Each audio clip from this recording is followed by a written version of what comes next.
जिस चीज़ पर मैं आपसे बात करने वाला हूँ वो थोड़ी ऐसी है जो मुझे व्यक्तिगत तौर पर अजीब लग रही है। वो इसलिए कि मैं युवाओं से बात कर रहा हूँ, मुख्य रूप से जो यहाँ पढ़ते हैं, और दुनिया भर में जो युवाओं को लेकर शोध और रिपोर्ट पब्लिश हुए हैं पिछले 2 साल में, वो काफ़ी ज़्यादा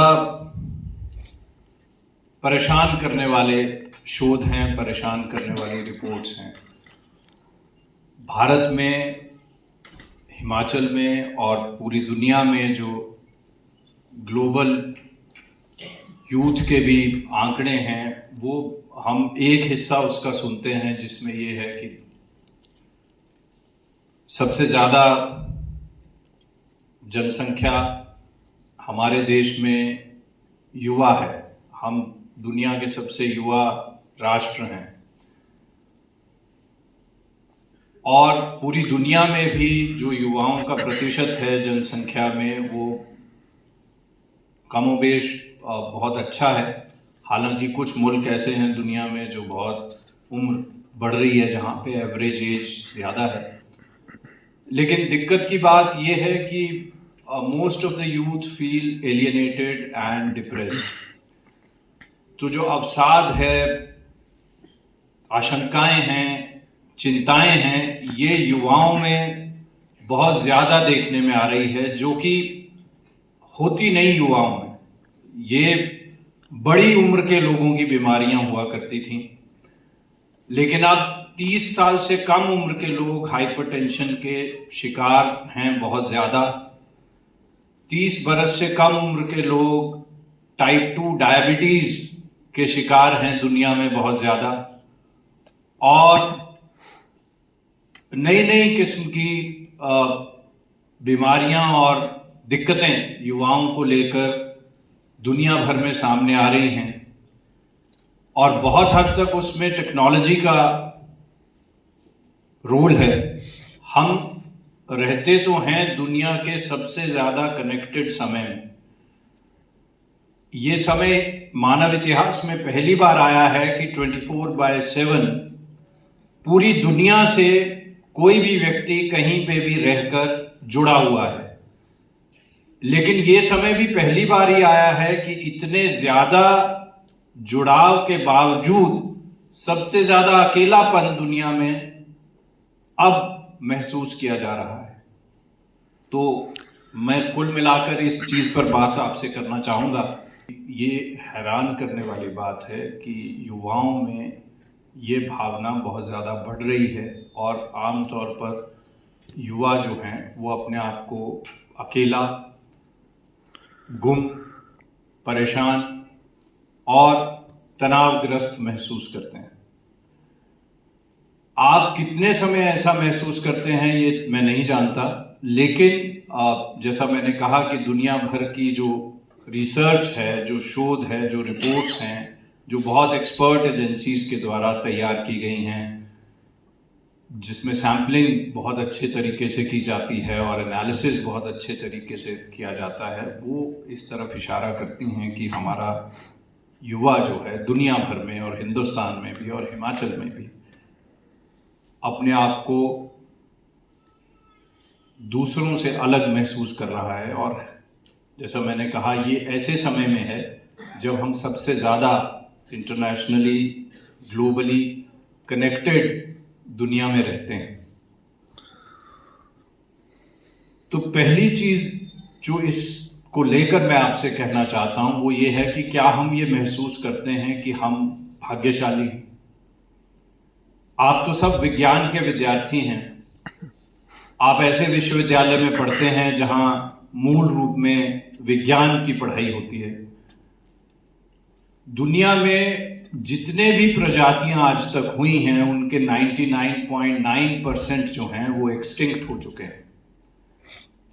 ऐसे में हम भाग्यशाली हैं कि हम जीवित हैं और हमारा होना किसी चमत्कार से कम नहीं है, क्योंकि मुझे पैदा करने के लिए मेरी एक माता और पिता की जरूरत थी। उनको पैदा करने के लिए उनके माता पिता 4 लोग चाहिए थे। उससे पीछे जाएं तो 8, 16, 32, 54, 128, 356 पीछे चलते जाएं तो एक अनब्रोकन चेन है जो करोड़ों वर्ष से चली आ रही है, जिसके परिणाम स्वरूप मैं पैदा हुआ हूं। कभी भी ये चेन टूटती, जिसके टूटने के बहुत ज्यादा आसार थे, कोई तय कर लेता कि उसको शादी नहीं करनी है, उसको बच्चे पैदा नहीं करनी है। कोई मेरे पूर्वजों में ऐसा होता जो बच्चे पैदा नहीं कर सकता था, कोई साधु बन जाता, कोई सांप के मरने काटने से मर जाता, कोई पहाड़ से गिर के मर जाता, कोई आत्महत्या कर लेता 20 बरस की उम्र में। या जब इन्फेंट मोर्टेलिटी रेट बहुत हाई था दुनिया में, जब हर पैदा होने वाला बच्चा 5 बरस से ज्यादा जिएगा ये कोई तय नहीं था, ऐसे में मेरे पूर्वज समाप्त हो गए होते तो आज कम से कम मैं जिस रूप में हूं उस रूप में इस पृथ्वी पर नहीं होता। ये हम सबके साथ है। तो क्या हम ये महसूस करते हैं कि हम इकलौते हैं दुनिया में, यूनिक हैं, हमारे जैसा कोई नहीं है? क्योंकि हमारे फिंगरप्रिंट्स और हमारी आंखों का प्रिंट जो है वो किसी से नहीं मिलता। तो इस यूनिकनेस को सेलिब्रेट करने की जरूरत है, लेकिन क्या हम ऐसा करते हैं? क्या हम कभी पूरा चांद देखते हैं आसमान में? क्या हम बारिश को बारिश की तरह महसूस करते हैं, बर्फ को बर्फ की तरह महसूस करते हैं? या जब बारिश हो तो कहते हैं मौसम खराब हो गया, जब बारिश ना हो तब कहते हैं मौसम खराब हो गया, जब धूप निकले तो हमें लगता है मौसम खराब है, आज तो बाहर नहीं जा सकते, आज बड़ी गर्मी है, ठंड हो जाए तो हमें लगता है अब तो बड़ी ठंड हो गई। क्या हम इस तरह से सोचते हैं, या हम मौसम को मौसम की तरह महसूस करते हैं, उसके होने को और अपने होने को जिंदा रहकर महसूस करते हैं? तो ये जो चमत्कार है जिसके चलते मैं और आप हैं और एक दूसरे की बात समझ रहे हैं, इस चमत्कार को क्या हम महसूस करते हैं? दुनिया भर में लेखकों ने, कवियों ने, उपन्यासकारों ने यूथ को सेलिब्रेट किया है कि जिंदा होना तो चमत्कार है ही, लेकिन उस चमत्कार के बीच में युवा होना जो है वो असली चमत्कार है। It's blessing to be alive, but it is such a wondrous thing to be in your youth. लेकिन यूथ बोझ का मारा अगर होगा तो फिर गड़बड़ है। और ये बोझ किस बात का है? नौकरी का, माँ बाप की अपेक्षाओं का। जिन माँ बाप के खुद कभी 90% नंबर नहीं आए, वो चाहते हैं कि उनके बच्चों के 100% आए। उनको थोड़ी जेनेटिक्स पढ़ाई जाए। आप बताएं कि ये जो हम नाकाबिल हैं आपकी नजरों में, या आप ही का परिणाम? तो ये जो चिंता के मुद्दे हैं ये बड़े फॉर्मल हैं कि मैं क्या करूंगा अपने कैरियर को लेकर।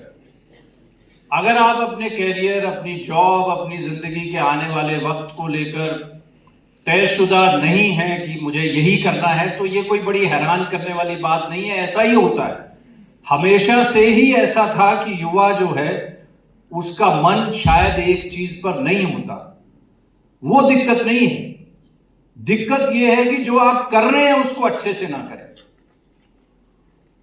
अब अगर आप यहां बीएससी एग्रीकल्चर या हॉर्टिकल्चर या फॉरेस्ट्री में हैं, भले ही आप अपने माँ बाप की वजह से हों कि उन्होंने कहा कि ये करो, आपने कहा चलो यही कर लेते हैं, कुछ ना और सही। तो आपके दोस्तों ने चुनाव कर लिया कि मुझे बीएससी हॉर्टिकल्चर करनी है, तो आपने कहा चलो अब ये कर रहा है तो मैं भी कर लेता हूं, इसके पीछे पीछे मैं भी कर लूं, क्या फर्क पड़ता है? आखिर फर्क तो सच में कुछ नहीं पड़ता। लेकिन सवाल यह है कि जब आप कर रहे हैं ये डिग्री, तो क्या आप मन लगाकर कर रहे हैं या नहीं कर रहे? Are you excelling in it and you excel to an extent that people envy you? Then there is no problem. Problem is when you start thinking that life is elsewhere. दिक्कत तब है जब हम ये सोचने लगते हैं जो मैं कर रहा हूं मुझे उसकी बजाय कुछ और करना था। वो समस्या है। अगर कुछ और करना है तो वो कर ले, लेकिन दिक्कत ये है कि जब आप कुछ और करने लगेंगे तो आपको कुछ और नजर आएगा और आपको लगेगा कि ये जो मैं अब कर रहा हूं इसकी बजाय मुझे कुछ और करना था। ये जो समस्या है इसका हल ढूंढना जरूरी है। या तो आप उस व्यक्ति से शादी करें जिसको आप मोहब्बत करते हैं, या आप उससे मोहब्बत करें जिससे आपकी शादी हो। ये ना करें कि शादी किसी और से करें और मोहब्बत किसी और से करें। तो अगर आप बीएससी एग्रीकल्चर कर रहे हैं तो फिर बीएससी एग्रीकल्चर करें, बीएससी हॉर्टिकल्चर के बारे में मत सोचें। तब ये मत सोचें कि प्री मेडिकल बेहतर था। अब बेहतर होगा किसी के लिए, आपके लिए नहीं। और दुनिया में अपनी जिंदगी को किसी एक इम्तिहान से मत बांधें। Life is bigger than any exam and every exam. क्या होगा अगर आप इम्तिहान में फेल हो जाएंगे? फेल हो जाएंगे। दुनिया में तमाम बड़े लोग जिनका हम आज नाम लेते हैं वो ड्रॉप आउट्स थे। सारे बड़े बड़े वैज्ञानिक, बड़े बड़े एंटरप्रेन्योर्स, बड़े बड़े बिजनेसमैन, दुनिया को बदलने वाले disruptors, they were not very good in education. Education तो सामान्य लोगों के लिए है, जो हम में से ज्यादातर लोग हैं मेरी तरह, जिन्हें कोई डिग्री करनी है, फिर कोई नौकरी करनी है, फिर कोई जिंदगी पूरी हो जाएगी। If you want to go beyond this then obviously you have to break this barrier. लेकिन तब शायद आप यहां आते ही ना, तब शायद आप कुछ और ही कर रहे होते अगर आप उस लीग में होते जिस लीग में मार्क जुकरबर्ग होता है, जिस लीग में स्टीव जॉब्स होता है, जिस लीग में कोई इन्वेंटर होता है, कोई डिस्कवरर होता है। वो लीग कुछ और है। लेकिन सामान्य होना कोई बुरी बात नहीं। दुनिया सामान्य लोगों के हिम्मत, हौसले और काम के साथ ही चलती है। तो इसलिए सामान्य होने को कमतर मत समझें, लेकिन किसी भी इम्तिहान को अंतिम मत समझें। आपकी आमदनी की वजह से, आपके सामाजिक स्टेटस की वजह से आपसे आइडेंटिफाई करेंगे, लेकिन यहां आप कास्ट, क्रीड, रिलीजन, इन तमाम बैरियर से बाहर बिना सोचे समझे दोस्त बनाएंगे। और ये दोस्त अगर आपके साथ जिंदगी भर रहेंगे, you will have lot of wealth with you, not money. Money is not wealth. एक वक्त आएगा जब आपके पास पैसे होंगे सच में, लेकिन आप खा नहीं पाओगे क्योंकि डॉक्टर ने आपको मना कर दिया कि पूरियां नहीं खा सकते, आप भटूरे नहीं खा सकते, समोसे नहीं खा सकते, गुलाब जामुन नहीं खा सकते, रसमलाई नहीं खा सकते, चॉकलेट नहीं खा सकते। तब आप खरीद पाएंगे। तब आप एक इब्ने इंशा उर्दू के मशहूर शायर हुए हैं, उनकी नज्म है, एक छोटा सा लड़का था मैं जिन दिनों एक मेले में पहुंचा हुमकता हुआ, जी मचलता था हर एक शय पे, मगर मूल कुछ ना ले सका, जेब खाली थी इसलिए। फिर बहुत साल बाद वो याद करते हैं कि आप चाहूं तो एक एक दुकान मोल लूं, आज चाहूं तो सारा जहां मोल लूं, पर जी में नारसाई का वो धड़का कहां, अब वो छोटा सा मासूम अल्लड़ सा लड़का कहां। तो ये जिंदगी के साथ होता है कि जब आपके बाल हैं तो कंघी नहीं है, और जब आपके पास कंघियां हो गई तो बाल उड़ गए। तो जो है वो अभी है। So enjoy life now. One thing is you feel blessed that you are alive. 28 लोग 100 में से यूनिवर्सिटी पहुंचते हैं हिंदुस्तान में। हर 100 में से 72 लोग स्कूल के लेवल पर वीड आउट हो जाते हैं। You are lucky. आपके माता पिता ऐसी स्थिति में थे कि वो आपको यहां पहुंचा पाए, और अभी तक तो चांस है। आपकी मेहनत कोई बहुत ज्यादा नहीं है, बुरा मत मानिए। आपके माता पिता की वजह से आप यहां हो अभी, क्योंकि वो ऐसी स्थिति में थे कि वो आपको पढ़ा लिखा पाए, और आप यहां पहुंच गए। आगे आप अपनी वजह से होंगे। अगले 10 बरस जो हैं आपके, जिसमें आप अपनी डिग्रियां पूरी करेंगे, नौकरियां ढूंढेंगे, शादियां करेंगे, परिवार एस्टेब्लिश करेंगे, या नहीं भी करेंगे, आप कहेंगे मुझे नहीं करना ये सब, जो भी करेंगे वो आप करेंगे। अब तो ओन योर डिसीजंस, दूसरे पे मत डालिए। अभी तो आप डाल दें कि मुझे तो ह्यूमैनिटीज पढ़ना था, मामा जी की वजह से मैं यहां हूं, या ये सारा कुकर्म जो है वो चाचा जी की वजह से है। उन्होंने वर्मा जी के लड़के को देखा जिसके मेरे से नंबर ज्यादा थे, या शर्मा जी की लड़की को देखा और कहा कि जब वो कर सकती है तो तू क्यों नहीं कर सकता, तो मैं यहां आ गया। अब आ गए तो आ गए, जैसे दुनिया में आ गए हम, क्योंकि हमने कोई एप्लीकेशन तो लिखा नहीं था कि हमें पैदा करें, but we were born. So now let us make most out of this life and do whatever you do here with excellence. Nothing is good और बैड। आखिर में कोई फर्क नहीं पड़ता कि आप डॉक्टर होके मरे, या इंजीनियर होके मरे, या प्रेसिडेंट होके मरे, या दुकानदार होकर मरे, या टैक्सी ड्राइवर होकर मरे, कोई फर्क नहीं पड़ेगा। मैं बता रहा हूं आपको, बल्कि शायद टैक्सी ड्राइवर होंगे तो 20 लोग आ जाएंगे दफनाने के लिए, और अगर हारे हुए प्रेसिडेंट होंगे तो शायद कोई ना आए। So in the end you are going to die. Youth से ऐसी बात करी नहीं जाती आमतौर पर, क्योंकि when you are young you don't think of death, but I am talking this to you is because I read a couple of reports in last 2-3 days। जब से आपके वाइस चांसलर महोदय ने मुझे कहा कि मुझे आपसे बात करनी है, तो मैंने ग्लोबल यूथ सर्वेज रिपोर्ट्स, देश की, हिंदुस्तान की, हिमाचल की नारकोटिक्स कंट्रोल ब्यूरो के रिपोर्ट्स, हिमाचल के पुलिस डिपार्टमेंट का डेटा देखा, तो मुझे हैरानी हुई कि हमारे यहाँ सच में नशे की लत बहुत बड़ी है। सच में डाइवर्शन के लिए यूथ जो है वो ड्रग्स की तरफ जा रहा है। We have to check this, क्योंकि life is bigger than all this high of 1 day, 1 hour, 30 minutes, 20 minutes is going to ruin life, जो बहुत बड़ी है। आज जो बच्चा पैदा हो रहा है उसकी लाइफ एक्सपेक्टेंसी जो है वो 80 बरस की है। आप जब पैदा हुए होंगे तब कम से कम 60-70 बरस की होगी, लेकिन ऑन एन एवरेज आप उससे कहीं ज्यादा जिएंगे।